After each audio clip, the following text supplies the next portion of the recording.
Here's a youngster that knows how to watch the monster trucks here in Memphis. Bring along those earplugs. We'll need them for round 2 competition. Here are the pairings. Bigfoot will take on Awesome Kong. Then it's USA 1 against the Carolina Crusher. And the fastest loser from round 1, Clydesdale 2, going up against King Krunch. And Wild Hair paired up with the Equalizer. So now round 2 competition, your fastest qualifier, Bigfoot, Andy Brass. This truck is a lot different, Rich, than the one that you drove. That's true, it is, Gary. Now, this truck is phenomenal compared to racing now from what the truck that I was driving. The chassis is so much different, all tube frame, a lot more horsepower, too.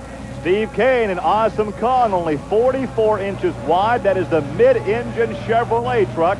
So it's Chevy against Ford in round 2. A lot of air under the front of Awesome Kong, and Andy powers through for the victory. Well, watch this now. Steve got a little over anxious, I think, going up against Bigfoot and just gave it a little bit too much, and it took a bad hop before he hit them cars. Andy, we talked about you having this field covered early. All the other drivers are trying to figure it out. Now you come out and really throw a trump card on them. You go to the other lane. You got so much confidence it doesn't make any difference where you run this truck? Yeah, that's about right. You know, the truck's running real good tonight, and lane choice is not real particular to me right now at this moment. You know, both lanes are looking pretty good. We're landing about the end down on the ramp, so it's just kind of where I want to start out on the hill. Just what the competition wants to hear from Andy Brass and Bigfoot. Here is Gary Porter in the Carolina Crusher, another Chevrolet. This is the one that was built in only 2 months' time, and he'll go up against Steve Wilke in USA 1. This is the truck that won it all back in 1988. Okay, one thing I can say, when Andy was talking about that lane choice, he's going to run both lanes so he can put somebody that's not used to a certain lane over in that lane to get an advantage.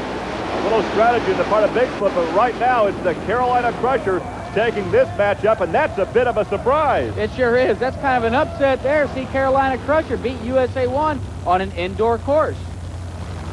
Watch what we see here now. They both come over the hill almost side by side, but Wilke gets a little bit too much of a bounce, and Carolina Crusher just hits the cars before he does to take the win. Well, Gary Porter, you get to go against the devil with the blue dress on tonight in the next round, I believe. I know this will be the first time I've been up against a new truck, and it's going to be a very tough race. I'm going to have to just play my cards right and hope everything goes well for me. New life for this driver here. Bennett Clark, by being the fastest loser in round 1, has a shot now against Scott Stevens and King Krunch here in round 2. The Clydesdale, the far lane, King Krunch, the near lane.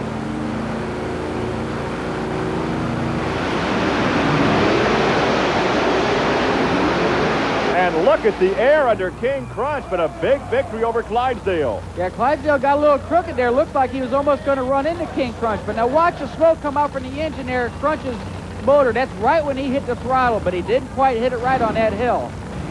King Krunch, one of the rear engine trucks that we have here in Memphis. This is Marvin Smith in Wild Hair out of Arnold, Missouri. He will be in the far lane, and here is the mid-engine truck, the Equalizer. And this is David Morris, your defending national champion. And Gary, if David Morris and the Equalizer ends up winning this race against a little bit underpowered Wild Hair in the final 4, he's going to be going up against King Krunch, and it's going to be a good one.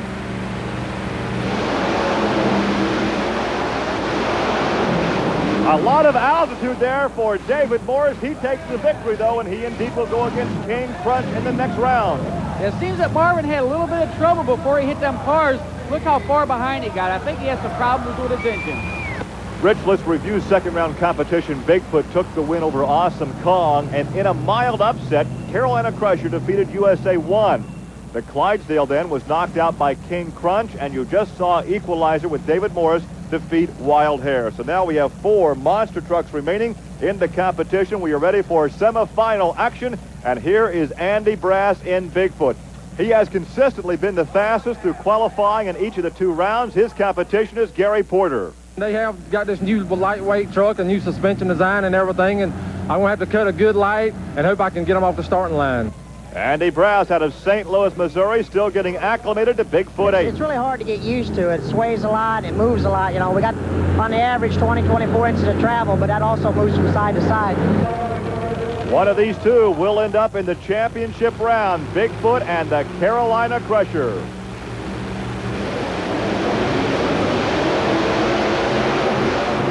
And it looked like Andy Brass won that one right at the start. Yeah, he did, Gary. Watch, he got a good light just a little bit before Carolina Crusher.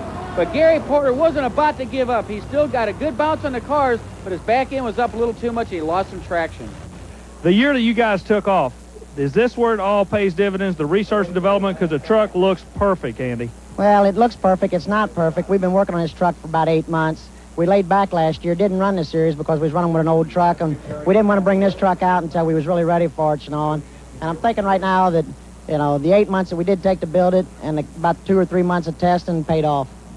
Here is Scott Stevens in the King Krunch Chevrolet. He assesses his chances against the Equalizer. You know, we're ready. You know, our truck can do it if I can just get off the line. That's where he's been beating me. He's getting off the line a little quicker.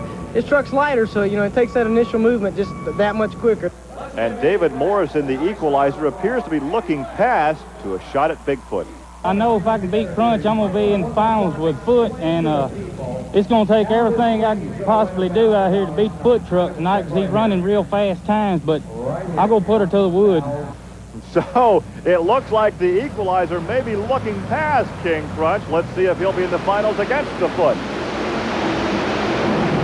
And indeed, David Morris, the defending national champion Equalizer, will have his shot. Oh, there's a problem under this truck.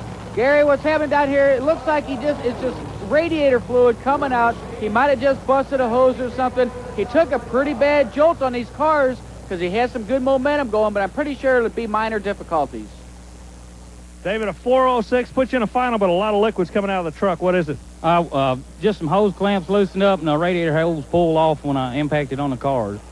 Well, David Morris is getting just what he wants, a shot at Bigfoot in the championship round. He dispenses with King Krunch, and right there we can see some liquid coming from under that monster truck. Well, Gary, David won't have any problem getting ready for the final round. It's just a minor detail. The hose clamp came off of the radiator. He lost a little bit of fluid.